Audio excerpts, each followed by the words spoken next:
Agradecemos al doctor David Lahoz, destacado abogado de los tribunales de la República, especialista en Derecho Constitucional, aceptando esta invitación para conversar hoy en Pulso Nacional.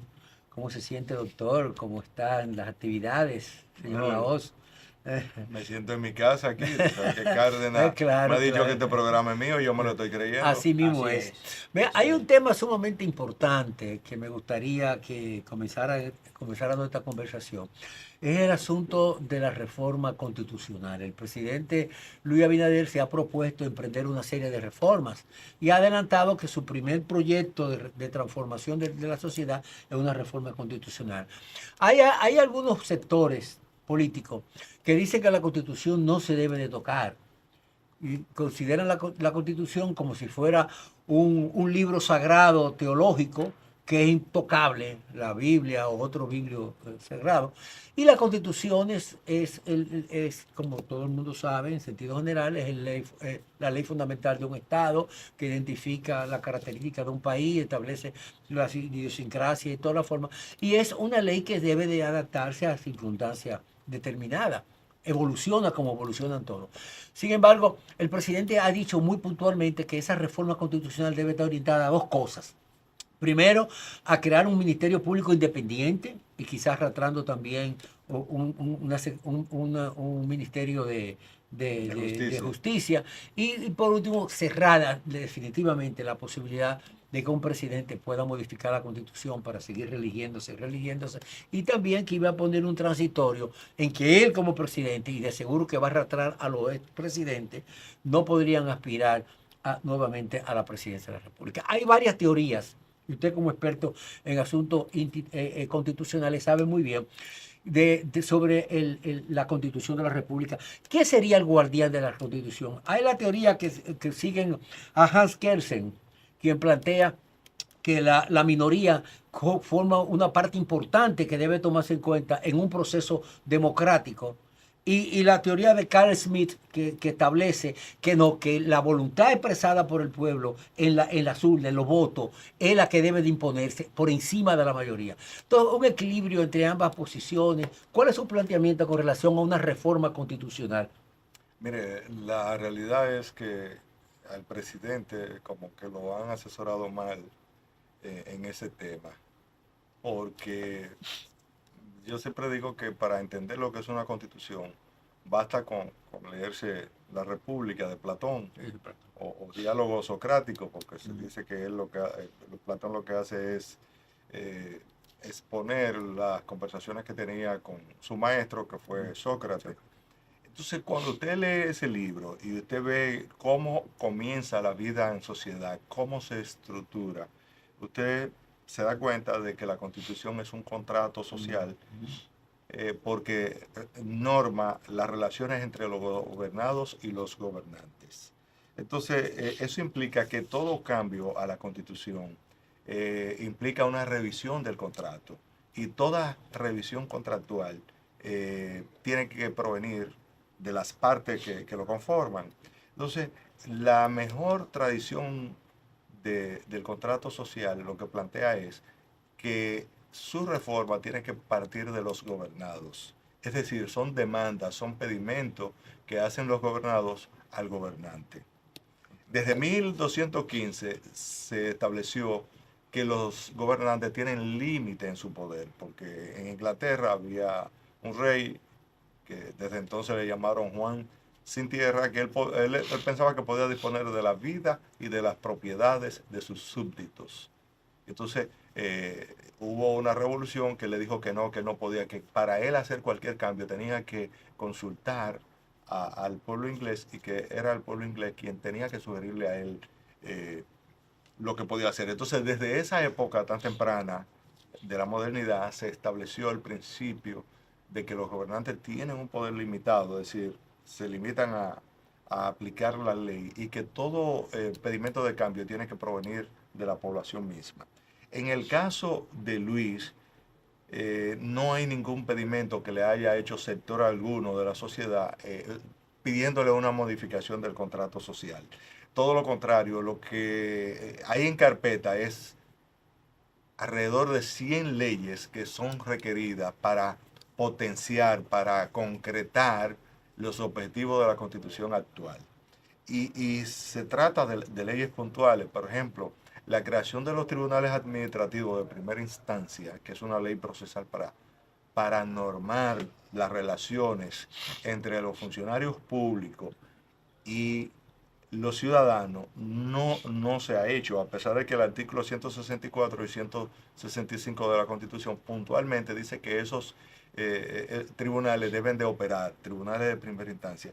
¿Y por qué yo digo que eso incluso convertiría a Dominicana en un país completamente moderno? Bueno, porque esos artículos implican que todo rumor, toda petición que tenga un ciudadano frente a un funcionario público lo puede canalizar a través de esos tribunales. En la actualidad es a través de la prensa, es a través del rumor, e incluso muchas veces se mancha el nombre de funcionario público que no han cometido ninguna falta. Entonces ese funcionario público no tiene el chance, la oportunidad de explicar al país o de tener una sentencia que adquiera la calidad de la cosa irrevocablemente juzgada, donde su conducta quede establecida. Entonces hay gente que se va para su casa con una mancha, le tiran un rumor, una cosa, le hacen caso. Es decir, es como si estuviésemos todavía bajo la normativa del Foro Público de Trujillo, que cuando querían destituir a alguien, buscaban a alguien que por la prensa dijera algo y entonces Trujillo lo destituía y hasta lo desaparecía.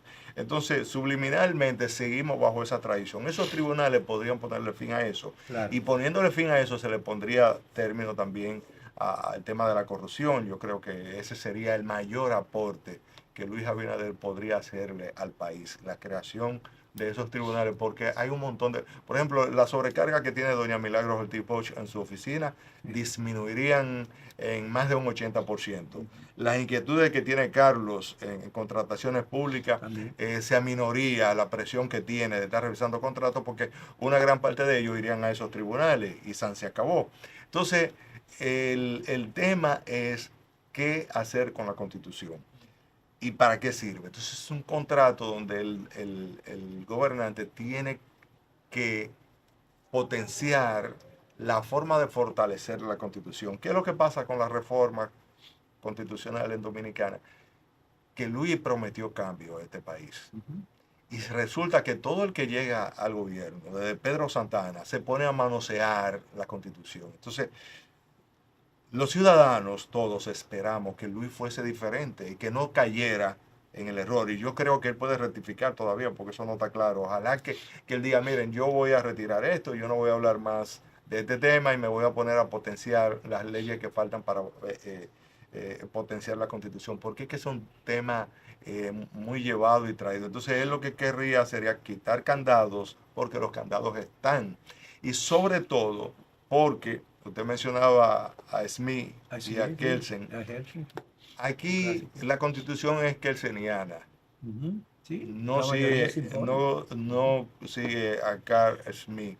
Entonces eso quiere decir que aquí se ha implementado, siguiendo a Kelsen, un legislador negativo.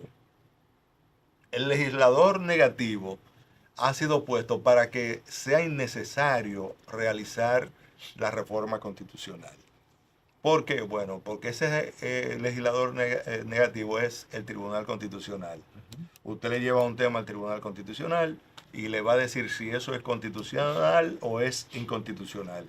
El Tribunal Constitucional también va a llenar las lagunas, los vacíos que pueda tener la Constitución e incluso las imperfecciones que pueda el presidente entender que tiene una norma, se la lleva al Constitucional, también es un órgano consultivo que le va a opinar sobre eso. Entonces, porque la ley 137-11 le permite al Constitucional modificar leyes, anular decretos, anular leyes y también crear y sugerir a los tres poderes, al judicial, al Ejecutivo y al Legislativo, leyes que vienen a complementar, que vienen a llenar las lagunas constitucionales. Entonces, ¿tú crees que el Tribunal Constitucional es innecesario? Todo lo contrario, es el legislador negativo y es el instrumento poseedor no solo del candado, sino de la llave constitucional. Entonces, Luis quiere crear una cosa que ya existe. Está el candado y está la llave. Entonces, por eso me parece que él ha sido mal orientado en el tema de irse a la tradición de que los vacíos, las lagunas que pudieran haber en la Constitución, se llenan a través de una asamblea revisora. No, esos vacíos, esas lagunas, son materia del Tribunal Constitucional. Se habla del Ministerio Público. Es que el Ministerio Público, si usted se lee el artículo 169 de la Constitución, el Ministerio Público es independiente, funcional y operativamente. E incluso el gobierno de Luis es la mayor prueba de que el Ministerio Público es independiente. ¿Por qué? Bueno, porque la única falla que tiene el Ministerio Público actual es la falta de presupuesto, pero ha operado de manera eficiente e independiente en la medida los recursos presupuestarios de que dispone se lo han permitido. ¿Qué ellos han hecho? Han potenciado el PETCA. Pero cuando usted se sale del PETCA, el Ministerio Público, por falta de fondos, tiene dificultades en el gobierno actual. Entonces, es un tema de que Luis sea orientado y que sepa usar los mecanismos de esta Constitución. El nunca jamás ya está establecido. Son 2 periodos y ya. ¿Entiendes? Entonces sería quitar eso y esto a la imagen presente y futura de Luis, a mi juicio, no le conviene. Yo le sugiero al presidente que retire esa propuesta y que se centre en las leyes que son necesarias. Por ejemplo, la ley de referéndum es una ley sumamente importante porque existen también asuntos donde el gobernante puede consultar al mandante, que es el pueblo. Y eso sí es necesario y todavía no se ha implementado en el país. Lao, hay muchas situaciones y en el caso específico de ahora que hablamos de por fin sacar el código, ¿cómo es? El Código Penal. El Código Penal. Sí. Sin embargo, dentro de eso se ha presentado una situación que lo que manejan el Congreso han pasado por debajo de la mesa elementos que son fundamentales y que se potencia la corrupción, 1. 2, aspectos relacionados con el derecho ciudadano, el derecho individual del individuo, valga la redundancia. Y entonces, este problema, usted, conocedor, además, en un momento procurador de medio ambiente, conoce, maneja todo este tipo de situaciones que se están enfrentando ahí. El Senado de la República aprobó en 2 lecturas este código, tiene más de 20 años en proceso. La Cámara de Diputados crea comisiones, somete a discusión ahora. Las comisiones entonces están pidiendo una prórroga, ampliación del periodo para continuar debatiendo, discutiendo entre los diferentes sectores, problema que tiene el Código Penal que está en discusión ahora en el Congreso Nacional. Evidentemente un código prehistórico, un código que tiene más de 200 años y quiere precipitarse su aprobación, con muchas fallas. No es precipitarse. Fíjate lo que sucede en ese tema. Me parece que Luis también anda un poco mal asesorado en esa materia.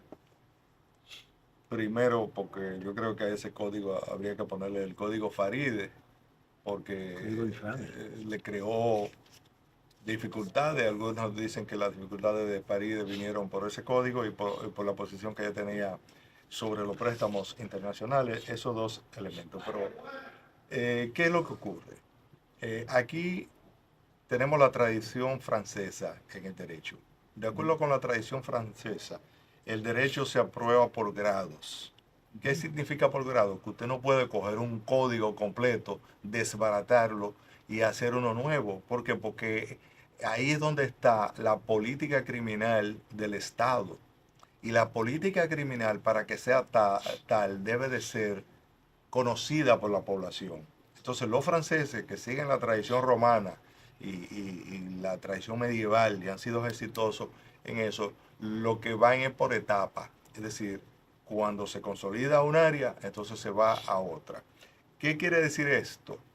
Que es falso, de toda falsedad, que el tema religioso, que el tema feminista sea el que está atomizando la posibilidad de aprobación del código. No, el código está siendo bloqueado por los corruptos de hoy y los corruptos de ayer. El tema del aborto es un tema de salud que está en la ley 41-00, la ley de salud pública, y está en la Constitución en el artículo 42. 42. Entonces, eso quiere decir que si usted tiene una situación terapéutica, usted va donde el juez y el juez entonces autoriza o no. O lo que es lo mismo, si lo lleva al Constitucional, el Constitucional, la bendita tres causales, como legislador negativo, la va a establecer puntualmente. Entonces, no se necesita que eso esté ahí. Las feministas se han dejado confundir y piensan que son ellas que tienen el código parado. Por otra parte, dicen que son las iglesias. No son las iglesias. Sí. A las iglesias la han metido, la han enrolado en una discusión que no es de ella. El problema que tiene ese código es que establece la figura del autor intelectual del ilícito. Ahora tenemos un código donde el autor intelectual, y cuando hablamos de autor intelectual estamos hablando de crimen organizado, estamos hablando de corrupción. Prescribe 20 años de acuerdo Sí, a la corrupción. Sí, pero Y además de eso, los tribunales militares. Es que ahí tenemos... Las deportaciones, hay una serie de ahí tenemos inconsistencias. que ir a nuestras fuentes históricas. Y en nuestras fuentes históricas tenemos que el fundador del Estado Dominicano, el padre de la patria, estableció como uno de sus principios constitucionales que el crimen no prescribe ni queda jamás impune. Por vía de consecuencia, sería inconstitucional, de acuerdo a nuestros principios, ponerle un término a los asuntos de corrupción. El problema es que ahí viven creando un ambiente para que no se conozca nunca. Pero está consignado en el proyecto del código. Sí, pero que está mal, eso lo van a declarar inconstitucional. Que perime a los 20 años. Sí, pero es que no puede ser, porque es que ahí debe de aplicarse, ese código debe de contener, lo mismo que la Constitución, el principio duartiano, de que el crimen no prescribe ni queda jamás impune. Y ahí es donde está el también meollo. los privilegios a iglesia y a los religiosos, a los pastores y a los sacerdotes que no pueden ser imputados en actos criminales. O sea, tú puedes cometer todos los delitos que te dé la gana y yo soy pero sacerdote, si usted se pone a ver, y usted ha no visto, puedo hacerlo. pero óyame bien, si usted se pone a ver, la Iglesia Católica ha dicho que ellos no solicitaron eso. No lo solicitaron. Las iglesias pero lo evangélicas pusieron. tampoco. Quiere decir que ese es Pero un eso caramelo. eso es peor que el concordato. No, el concordato no permitía eso. Le eso daba un- privilegios materiales No, a la iglesia. eso es un Pero caramelo. no Es un caramelo para que no se apruebe el código nunca. ¿Qué es lo que yo quiero decir? Ahora, ¿quiénes son los que no quieren que se apruebe? Los que potencialmente pueden ser acusados de autores intelectuales, es decir, el llamado crimen organizado. Esos son los que están impidiendo, porque ahora lo que hay es condena para el autor material del hecho, pero el autor intelectual queda impune en el código actual. Y esa es la discusión real que tiene paralizada la aprobación del código ya por 20 años. Y parece ser que va a ser por más tiempo, porque simplemente en este periodo ya no hay tiempo. aún ampliándose, yo dudo que dé el tiempo en este periodo para que se apruebe. Se ese habla de código. que hay un acuerdo, un consenso con los partidos de que se apruebe, tal como lo aprobó No, el pero Senado. si usted tiene más de 150 propuestas, que usted tiene que censarla, usted tiene que ver cómo la da. Pero la comisión la descarta todo y presenta al pleno lo que ellos entienden y lo aprueban. Bueno, y entonces va a pasar lo que ha pasado en otras ocasiones, Bueno. que se incoa un Pero recurso de inconstitucionalidad la y verdad- vuelve y se cae, porque ya una vez se aprobó y fue al constitucional y se cayó por eso mismo. Entonces, lo que hay que y hacer puede es ser vetado por sacar el presidente también. también. Entonces, es lo que le digo. Observado. Es llegar a un Correcto, consenso, presidente. porque le voy a decir una cosa. La impunidad de la iglesia no puede ser aprobada, pero tampoco se puede desconocer que este es un país con una presencia efectiva de religiones. Pero eso no le Y da son privilegio. parte- No, señor. Precisamente, no, señor. pero es que señor, ellos esto no es un han país pedido laico. eso. Aquí esto Es que es eso una fue un teología, caramelo una envenenado. teocracia, como los musulmanes y la cosa. No, Aquí es un país laico. Ese fue un Y aquí hay que caramelo respetar los envenenado. derechos del creyente, del no creyente, del evangélico, Óigame, del es que esa protestante. gente no ha de todo. pedido eso, es un caramelo envenenado para entretenernos. Bueno, Para lamentablemente. los sectores que están manejando esto, Distraer. impedir de que realmente se establezcan sanciones a los en autores. otra área. Sí, Claro. al crimen organizado, sobre eso. Bueno, este tema es un tema muy apasionado. Es un tema que debemos debatirlo continuamente porque hay muchos aspectos que rápidamente no pueden ser analizados. Agradecemos al profesor David Lahoz por su tiempo y por dedicarle con tanta precisión el análisis de un tema tan importante para el país como es la reforma constitucional y el conocimiento del Código Penal. La invitación queda abierta. Vamos a invitarte para que vuelva nuevamente a analizar esto con mayor profundidad y quizá puntualizando algunos aspectos, como algo que para mí ha sido realmente importante y que no se ha debatido tanto en los medios, que es la responsabilidad del autor intelectual en los crímenes y delitos.